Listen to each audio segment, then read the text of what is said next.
بسم اللہ الرحمن الرحیم۔ یہ اللہ کا بڑا شکر ہے الحمدللہ، یہ اللہ کا فضل ہے کہ اللہ تعالیٰ نے ہمیں سب کو آج یہ موقع عطا کیا کہ ہم بیٹھیں اور شیخ اکبر کی جو ایک انتہائی کمال کتاب ہے المحجۃ البیضاء، اس کے اوپر اس کی تقریبی رونمائی ہو رہی ہے۔ سب سے پہلے تو میں اس کتاب کے لیے اس کی جو جتنی بھی ایفرٹ ہے، ریسرچ کا کام ہے، اس کو لینا کتاب کو اور پھر اس کے اوپر کام کرنا، اس میں مبارکباد پیش کروں گا جناب ابرار احمد شاہی صاحب کو اور ان کے ساتھ ان کی پوری ٹیم کو کہ جنہوں نے یہ کمال کام کیا، اور یہ انشاءاللہ آئندہ آنے والے وقتوں میں بہت ہی زبردست قسم کا کام ہے جو ہم جیسے شاگرد ہیں جو سیکھنا چاہتے ہیں، اور اسپیشلی جو نماز سے ریلیٹڈ اور جو بیسکس ہیں ان سے ریلیٹڈ جو مسائل ہیں ان کو سمجھنے کے لیے ان میں آسانی ہے۔ اور دوسرا ایک جیسے بات ابرار صاحب نے مقدمے میں کی کہ شیخ کا نارملی جو انٹروڈکشن ہوتا ہے وہ تصوف کے لحاظ سے ہوتا ہے، اور یہ ہے کہ وہ بڑا تصوف کے اوپر بہت ہی اس کے ایک ہائیسٹ لیول کے اوپر ہے، تو شاید انہوں نے احادیث کے اوپر کام کیا۔ تو یہ کتاب ایک بہت بڑا دلیل ہے کہ ایسا نہیں ہے کہ انہوں نے احادیث اور فقہ کے نارمل مسائل کے اوپر کام نہیں کیا۔ اور اس کتاب کی جو میں سمجھتا ہوں کہ جو سب سے خوبصورت چیز ہے، یہ جو ہمارے جتنے بھی امت کے اختلافات ہیں، یہ جتنے بھی مکاتب فکر بن گئے اور جتنے بھی تفرقوں کے لیے لوگوں کو جو راہ ملی ہے اس کا یہ رد کرتی ہے۔ اور جیسے ابرار بھائی نے مقدمے میں اور ساری اس بات چیت کے اندر یہ بتایا کہ ہر جگہ کے اوپر مختلف احادیث مبارکہ موجود ہیں۔ ابھی کوئی بھی بندہ کسی ایک احادیث مبارکہ کو لے کے اس کو بیس بنا کے کم علمی کی وجہ سے، کیونکہ اس کو باقی احادیث اور مکاتب فکر کا نہیں پتہ ہوتا، یا اس کے دل کے اندر کچھ تعصب ہوتا ہے، وہ تعصب کی بنیاد کے اوپر جب ایک چیز کو بہت اعلیٰ گریڈ کر کے باقیوں کو نگلیکٹ کرتا ہے، اور صرف نگلیکٹ نہیں کرتا بلکہ ان کا ٹوٹل انکار کی طرف چلا جاتا ہے، تو یہ ایک بہت بڑا اس کے لیے حجاب بن جاتا ہے۔ تو یہاں پہ شیخ اکبر نے پوری ہماری جو نماز ہے، کیونکہ نماز ہماری بیس ہے، دین کا بیسک ستون ہے، تو اس کے اندر ہی ہمارے مختلف مکاتب فکر کے اندر بہت سارے مختلف آراء پائے جاتے ہیں۔ تو یہاں پہ شیخ نے وہ ساری کی ساری آراء کو اس کتاب کے اندر ایک جگہ کے اوپر اکٹھا کر دیا ہے۔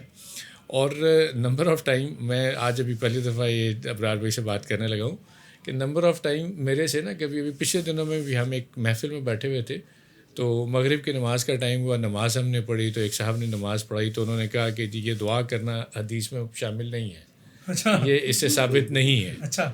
تو میں نے پھر ان کو وہاں پہ یہ کتاب کا ریفر کیا، اور میں نے کہا جی یہ کتاب آنے والی ہے، انشاءاللہ میں کوشش کروں گا وہ خرید کے آپ کو دوں، آپ پڑھیے گا، اور اس سے آپ کی بہت زیادہ تسلی ہو جائے گی کہ کسی ایک چیز کو، ایک نقطے کو اٹھا کے، جز کو اٹھا کے کل بنا دینا یہ مناسب نہیں ہے۔ آپ پورا علم حاصل کریں، اور جو دوسری چیزیں اس کو فقط اس لیے ریجیکٹ نہ کریں کہ وہ آپ کے مکتبہ فکر کے مطابق نہیں ہے، تو اپنے مکتبہ فکر کو اتنا زیادہ آپ پروموٹ نہ کریں۔ باقی اس کتاب کے اندر جو شیخ اکبر رحمۃ اللہ علیہ نے جو قیام کے، پھر رکوع کے، پھر سجود کے، اور پھر اس کے بعد سلام پھیرنے تک کے جتنی بھی چیزیں انہوں نے ان کو شامل کر کے اظہار کیا ہے وہ بہت ہی کمال ہے۔ اور میں اگر اپنی ذاتی کامنٹ کروں تو جب سے، کیونکہ مہربانی ابرار بھائی کی کہ انہوں نے مجھے اس کتاب کو پروف ریڈنگ کے لیے بھی، وہ تو آپ نے بڑی محنت کی ہے، انہوں نے مجھے پروف ریڈنگ کا بھی موقع دیا، اللہ نے موقع دیا، اور میں نے اس کتاب کی پوری پروف ریڈنگ کی۔ تو کیونکہ کتاب پرنٹ تو ابھی ہوئی ہے، تو میں نے تو شاید اس کو 6 مہینے سال پہلے پڑھ لیا تھا، تو پچھلے 1 سال کے اندر یہ ہوا کہ اللہ کے فضل سے میری نماز بڑی آسان ہوگی۔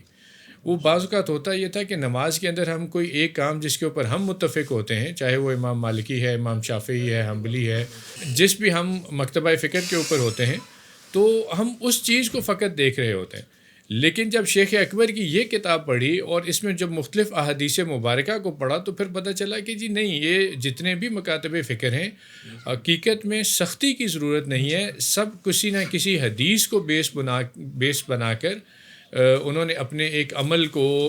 رائج کیا ہوا ہے۔ اس لیے بہتر یہ ہے کہ جس حدیث کو بیس بنا کر انہوں نے اس کو عمل کیا ہوا ہے اس حدیث کے اوپر غور کیا جائے،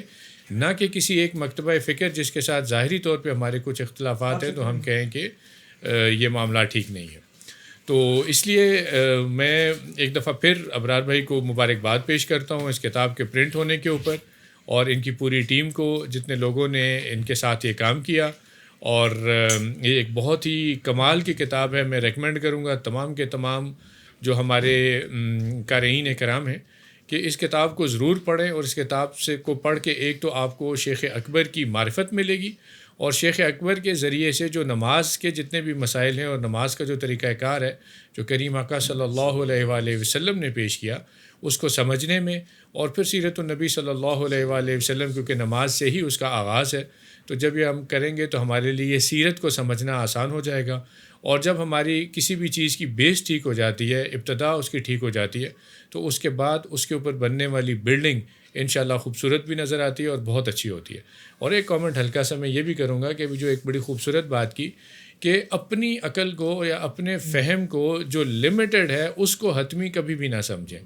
اس کی وجہ یہ ہے کہ علوم اتنے زیادہ ہیں، اور قرآن کریم کو آج 1450 سال ہو گئے ہیں، آج تک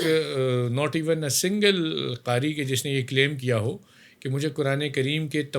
تمام علوم کا بخوبی اور مکمل ادراک حاصل ہے.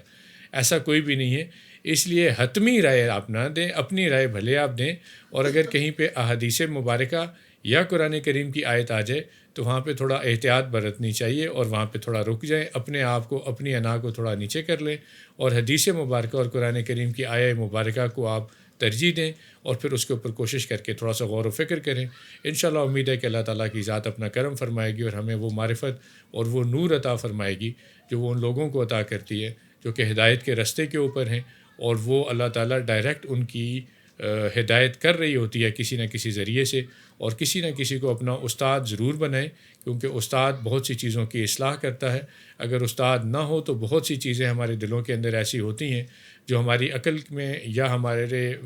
عقل اور وہم کے ذریعے سے شیطان انہیں انفیکٹ کر دیتا ہے، اور ہم یہ سمجھتے ہیں کہ شاید جو ہم نے سوچ لیا ہے، سمجھ لیا ہے، وہی صحیح ہے، باقی نہیں ہے. تو اس لیے کسی سے اس کی رہنمائی لے لینا، ہدایت لے لینا، یہ ہمارے لیے بہتری اور خیر کا باعث ہے. جزاک اللہ خیر. بہت شکریہ سر، آپ نے یہ کام کیا. اللہ تعالیٰ آپ نے جو کام کیا اسے آپ کے لیے دنیا میں بھی اور آخرت میں بھی خیر اور کامیابی کا ذریعہ بنائے، اور آپ کے لیے اور آپ کے آنے والی تمام نسلوں کے لیے اور آپ کے آباء و اجداد جتنے بھی ہیں، اللہ تعالیٰ ان کے لیے بخشش کا ذریعہ بنا دے. جزاک اللہ خیر. السلام علیکم ورحمۃ اللہ.